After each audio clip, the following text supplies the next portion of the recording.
Hello! In this video I will show you how to perform phone setup on REALME GT7.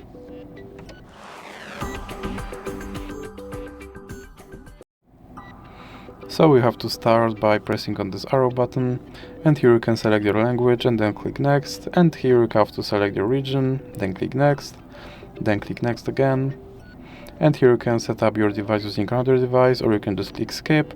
Now you can connect to Wi-Fi, or you can click skip again, and here you can select your unlock method, or you can click skip, then click later, and now you have to scroll down and click accept. Now scroll down and click agree, and here you have to select your navigation mode, or just click done.